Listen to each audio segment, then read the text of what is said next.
Sadly, the world lost its beloved actor and comedian Paul Reubens, who was responsible for the creation of the legendary Pee-wee Herman. A cultural phenomenon, Pee-wee Herman became known for his distinctive high-pitched voice and eccentric activities. Reubens' career was characterized by high levels of both success and controversy over the course of several decades. There were many unexpected turns in his life, from his zany performances to his sudden arrest and everything that followed. Come with us as we delve into the fascinating life of Paul Reubens, following his ups and downs until his tragic and premature death. Is there a secret behind this legendary performer's demise? Continue watching to discover the answer. Originally founded as Paul Reubens, Paul Reubens was born in Peekskill, New York on August 27, 1952. A rich cultural milieu enlivened his formative years.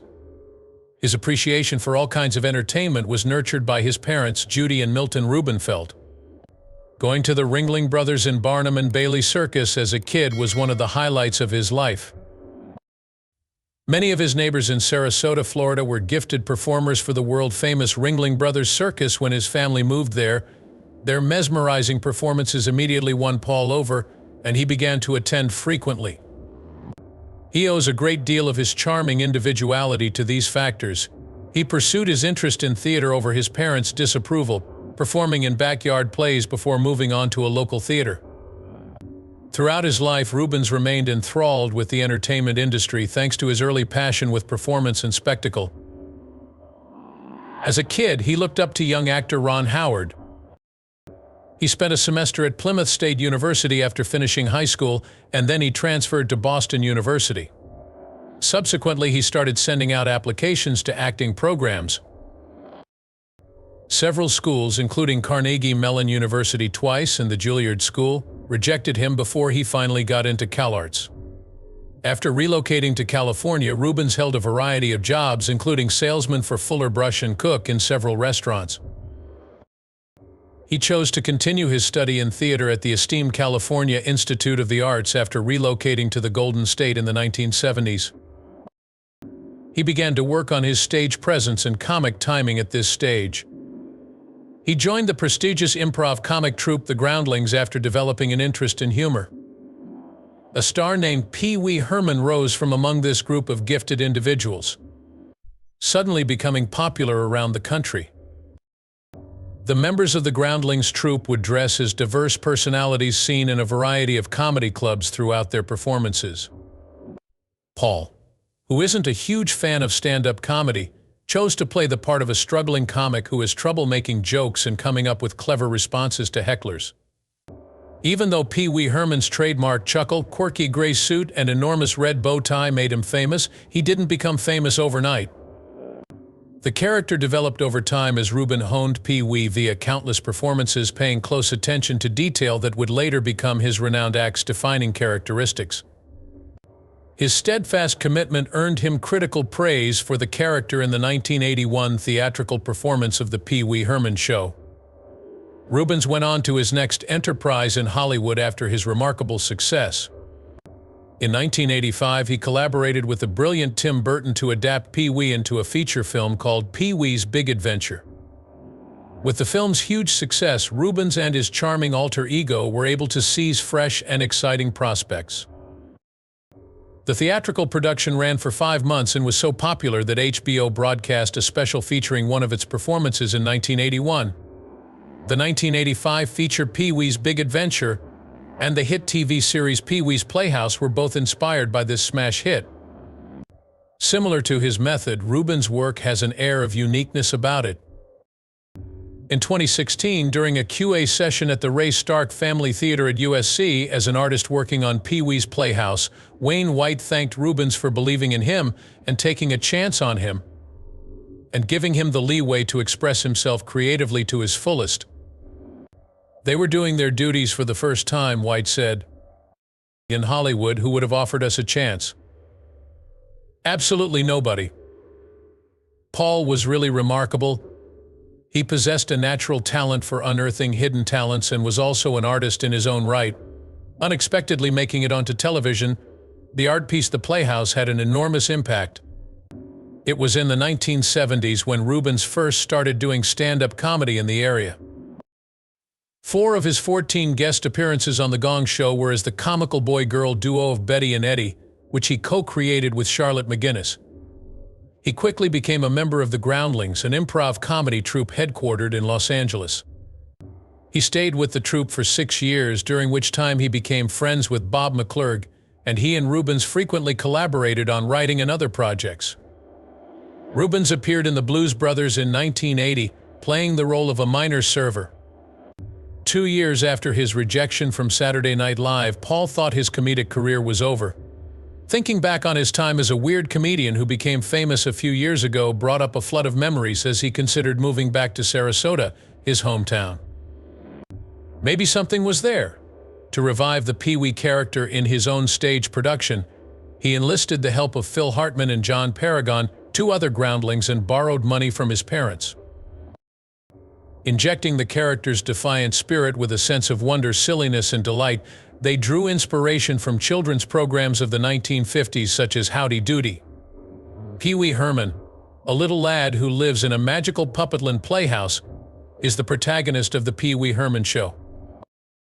He jokes about with the crowd, treating them like kids who have tuned into his show. He also has friendly encounters with folks like Miss Yvonne, Captain Carl, and Terry the Pterodactyl. The creators of the play set out to make the Groundlings audience laugh by making fun of a children's program. It deftly blended a plethora of mature themes and humor with subtle hints of a more intellectual tone. Jambi the Genie grants Pee-wee's desire to fly at the end of the show, following an hour of entertaining instructional parts and wonderful audience interaction. In a mesmerizing musical piece that serves as the film's grand conclusion, Pee-wee enthusiastically proclaims that he is the luckiest boy alive. Midnight showings of the play at the Groundlings Theater in 1981 captivated an audience that was both confused and completely enthralled. Critical acclaim was bestowed upon it for its avant-garde style and distinctive set design. Many considered Paul Reubens to be the greatest out-there comedian of all time. It became incredibly successful and attracted a devoted cult following, resulting in a 5-month run that was completely sold out at Los Angeles' Roxy Theater. Even HBO filmed the show as a comedy special, which further cemented Pee-wee's place in the mainstream. Paul decided to stop using his real name and totally commit to the Pee-wee Herman persona at this point. He started appearing on many TV shows and movies, and he eventually became a staple on David Letterman's late-night show. The thing that makes it so funny, according to Letterman, is that it looks like an intelligent and mischievous youngster, but you know something evil is controlling it. Pee-wee Herman's surprising rise to iconic status as a figure of absurdity during that era was fueled by his unique comedic style and continual presence. And Warner Bros. Opted to make a feature picture centered around this character because of how beloved it was. The practice of basing an entire film on a single comic character was common during this time. There were hardly any films that did a good job of showcasing humorous characters. How can one make this dynamic and enthusiastic person the center of attention for an enthralling 90 minutes? On the Warner Brothers studio lot, Paul tried to find an office where he could answer the inquiry. Keep in mind that he had zero background in screenwriting. While Paul was deep into creating the first draft of this film, a difficult scenario arose. Out of nowhere, something outside his office caught his eye. 2 wheels, 1 pedal. Indeed, what you heard was accurate. It is not uncommon to see personnel zipping around studio backlots on bikes, heading straight to their sets or offices. After Paul playfully asked if he could get a bike from Warner Brothers, they presented him with a gorgeously restored 1940 Schwinn. Much to his pleasure, he was smitten from the start. Instead of continuing with Paul's original draft, he and his partners Phil Hartman and Michael Varhol set out to write a new movie with writing as its central focus. The hunt for a filmmaker capable of capturing P. Special Wee's blend of heart and humor started with this revised screenplay. Paul went to a showing of the 1984 Disney short film Frankenweenie, which was hosted by Paul's friend Shelley Duvall. He had complete faith that the selected filmmaker would do an outstanding job of bringing Pee-wee to the big screen. Who was that filmmaker by any chance? Keep watching to find out the shocking decision and how it altered the course of events. Warner Brothers hired a young newbie named Tim Burton because they recognized potential. With the use of nightmare scenes, stop-motion animation, and unusual set design, Burton elevated the Pee-wee stage show's kitsch style and crazy humor in the film. Everything in Mr. Herman's universe worked in perfect harmony with these components. When it came time to choose the score for this epic tale, Paul had a brilliant idea. The lead singer of his beloved band, Oingo Boingo, was his dream.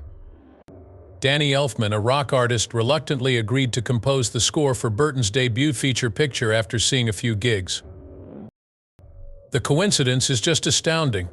The film debut of an unexpected hero was created by bringing together the unique viewpoints of these artists. Like Pee-wee Herman, the film's devoted cult following sprang up rapidly. The critical reception was positive, and for 6 weeks running, it maintained a position in the top 3 at the box office. With a small $7 million budget, it achieved an outstanding $40 million in earnings, albeit it couldn't outperform its competitor, a film starring a time-traveling DeLorean. The main plot point of Pee-wee's epic trip was his quest to get back his stolen bike. Showcasing Reubens' comic genius and the character's charming peculiarities, this straightforward yet captivating plot enthralled spectators. Tim Burton's legendary career as one of Hollywood's most revered filmmakers began with the success of the picture, and he still holds that position today. Danny Elfman has contributed his musical abilities to more than 100 Hollywood productions, including practically all of Tim Burton's films. After the success of the film, Pee-wee revived his stage play and turned it into Pee-wee's Playhouse, a legitimate morning kids show that welcomed viewers of all ages. The sitcom won a whopping 15 Emmys and cemented the character's place in pop culture lore. Given that Paul Reubens had earlier been rejected for a position on the SNL cast, Pee-wee Herman's 1985 opportunity to host his own show was an astounding accomplishment. Envision yourself rejected by SNL only to go on to host the show. Curious about the significance of Pee-wee's Playhouse? Continue to observe. It seemed implausible that a film starring Pee-wee Herman would do well at first. A relative rookie to the business directed the low-budget comedy. A first-time film composer wrote the score, while 2 aspiring screenwriters penned the screenplay. The protagonist of the story was a character who had never been in a big film or television role before. That's so, it's worth noting that those particular elements were pivotal to its success. A larger audience was exposed to Pee-wee by the story that Paul Reubens wrote, getting the jokes over to people who have never seen the stage show before. It was a daring move on Paul's part to hire 2 promising young artists as the project's director and composer. The unique perspectives and approaches of these people made for an aesthetically rich and interesting narrative. Pee-wee Herman, Reubens' creation, was beloved by some and reviled by others. Paul created the character to stand in for an insightless comedian, a guy who had no idea how other people saw him. In July 1991, Paul Reubens suffered a devastating blow to his career. During a police raid in Sarasota, Florida, Reubens was apprehended when he was at an adult movie theater. In an adult theater, he was found engaged in public masturbation, which resulted in charges of indecent exposure. Fans were outraged, and his reputation as a family-friendly was severely damaged by this incident. Reubens was ordered to perform 75 hours of community service after entering a plea of not contesting the allegations. Despite his denial of guilt, Pee-wee's Playhouse was canceled and repeats of the show were discontinued by CBS due to the incident. His legal issues persisted after that. Another grave accusation was leveled against Reubens in November 2002. The accusation that he possessed child pornography was strongly refuted by his publicist, who claimed that the images were part of a vast collection of vintage art photography. After some time, the district attorney withdrew the child pornography allegations. Nonetheless, Reubens was sentenced to 3 years of probation after pleading guilty to a lesser charge of obscenity. His career and reputation were already in a precarious state before this second arrest. Even though it wasn't nearly as disruptive as the initial occurrence, a number of well-known Hollywood personalities, including as Bill Cosby and Ja Gabor, stood behind Reubens despite these scandals. His actions, they said, were wrong but didn't hurt anyone. But there was still a split in public opinion. Others questioned his motives and character. Paul Reubens withdrew from public view to rebuild his career after his court issues. To escape the shame of being known as Pee-wee Herman, he played a number of roles, frequently going by numerous identities. In 1999, he made a triumphant return with a critically acclaimed performance in the superhero parody flick Mystery Men. The Nightmare Before Christmas, Tim Burton, Disney's Hercules, and others featured Reubens' versatile voice acting. His ability to branch out from Pee-wee and explore new artistic areas was showcased in these roles. He kept up his steady work in the entertainment sector, making appearances in films like Blow 2001 and TV shows like Reno 9111. Reubens brought Pee-wee back to the stage in 2010 with a Broadway production of The Pee-wee Herman Show. A new Pee-wee picture, Pee-wee's Big Holiday, was released on Netflix in 2016 as a result of this popular resurrection. Through this film, Reubens was able to reacquaint himself with Pee-wee Herman's longtime followers while also introducing him to a younger audience. Throughout his career, Reubens was a frequent guest star in films and television shows, bringing his own distinct style to every part he played. Reno 9111, popular sitcom on Comedy Central, featured him as Rick, a Citizens Patrol officer. The job paved the way for a small appearance in the 2007 film Reno 911 Miami.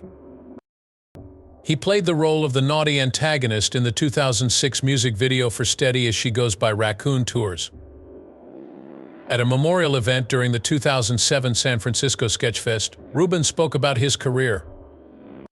In addition, he inked a deal with NBC to develop the pilot for a sitcom named Area 57, which would feature an extraterrestrial character that is passive-aggressive. The 2007 to 2008 season of the show was unfortunately not renewed. While playing the role of an inbred Austrian prince on the hit NBC comedy 30 Rock, Reubens also left an indelible impression. His one-of-a-kind persona was crafted by the brilliant Tina Fey. On top of that, he appeared as the drunken reporter Chuck LaFoon on FX's Dirt 3 times as a guest star. Paul Reubens kept busy in his last years, finishing a number of projects. Variety reports that Reubens was working on two fascinating Pee-wee Herman projects, The Pee-wee Herman Story and Pee-wee's Playhouse, the movie, when he passed away. Netflix released Pee-wee's Big Holiday 2016, his last feature picture. In his fight against myogenic leukemia and metastatic lung cancer, Reubens encountered severe health obstacles. He kept working and creating even though he was sick, and he kept his characteristic wit and determination. Paul Reubens died at Cedars-Sinai Medical Center in Los Angeles on July 30, 2023, following acute hypoxic respiratory failure. Paul courageously battled illness for years in solitude, using his typical wit and perseverance, according to an official statement he shared on social media. In addition to his legendary comedic chops, we will always remember him as a dear friend, a man of extraordinary integrity, and an inspiration for his boundless kindness and generosity. Please accept my apologies for keeping quiet about the challenges I've been experiencing over the past 6 years. Reubens, in a message bearing his signature. Friends, admirers, and supporters have always shown me an enormous amount of love and admiration. It has been a joy to create art for you, and I have loved you all very much. The loss of Reubens has left his admirers feeling bereft as they remember him and think back on his life. His influence was seen in the outpouring of grief from numerous celebrities. Throughout his legendary career, he had the honor of collaborating with a plethora of famous faces. Reubens' team made public a statement that he had previously written, explaining why he wanted to keep his illness private. Reubens felt bad that he hadn't told anyone about the struggles he'd gone through for the last 6 years. Friends, followers, and supporters showed him tremendous love and respect, and he expressed his gratitude for it. Paul Reubens asked that those who are feeling sorry for him donate to Stand Up to Cancer or a group that helps with Alzheimer's and dementia. His admirers are mourning his death and looking back on his life and career with fondness. Pee-wee Herman's continued success and Reubens' other contributions to the entertainment industry ensure his legacy will endure. Remembered for his extraordinary gift, selflessness, and steadfast commitment to his craft, he is still a beloved figure.